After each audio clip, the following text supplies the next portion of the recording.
Hey everyone, welcome. This is Emin Masood. Welcome to my YouTube channel, That Blind Girl. Today's video, I'm going to talk about something that is really relevant and a little bit irritating for all students, not just students with disabilities, and that is standardized testing. Standardized tests are like a lot, and when I was in school there were a lot more. Basically, for students with disabilities it gets even tougher because of the fact that we have to request accommodations depending on our disability, and especially when you get into like when you're trying to get into graduate school or professional school, because while you're in grade school, like high school, then you get a lot of help in requesting the accommodations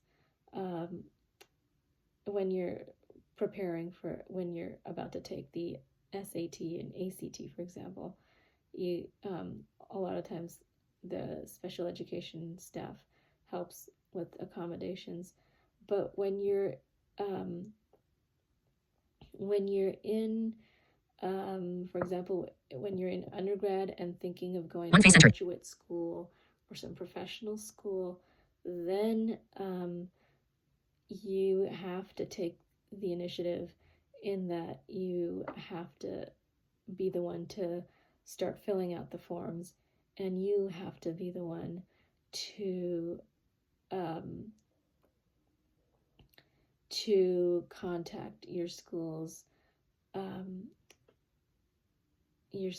staff, disability services staff, for help with requesting accommodations for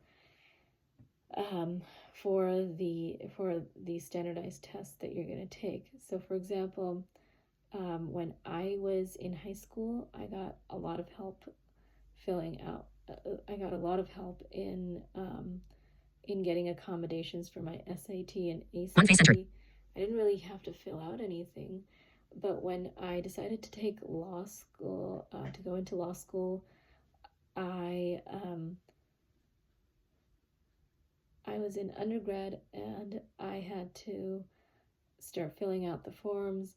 I had to make appointments for the eye doctor. I also had to go to my undergrad school's Student Disability Resource Center to get them to fill out a form, which they were pretty cooperative, but in comparison to high school, that you can see how much more work I had to do. And then going on to, after graduating from law school, then another standardized test was, of course, the California bar exam. And I had to fill out several forms there. Again, get my law school to fill out some forms. The final test that I have to take is the Multi-State Professional Responsibility Exam, the MPRE. That is administered by the NCBE, and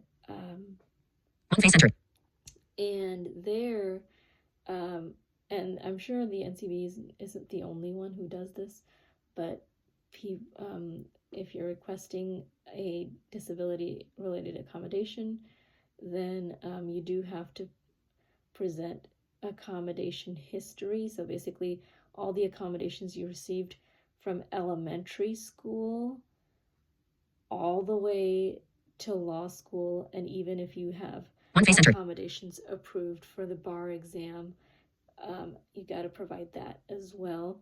If you don't have accommodation letters or things that show that your accommodations were approved, then you have to provide a little explanation as to why you don't have that document. The explanation is like less than a page, about a paragraph at least. But you have to have something there. Um, and so this is just to show you the the sort of added difficulty that people with disabilities face when they apply to take any standardized tests.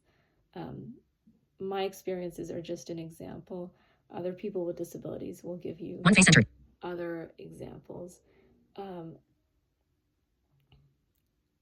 The upside to it is that the testing organization is able to establish that you're not faking a disability. The downside is for the person with a disability, the added stress that we have to go through to get those documents or to write up an explanation. And so that's just something to consider.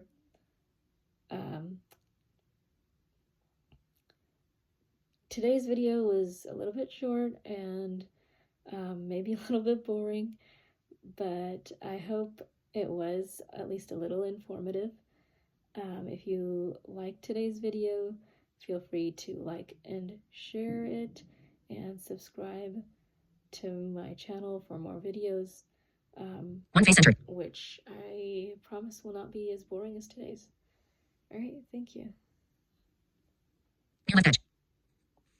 Take picture. Take picture. Stop recording video.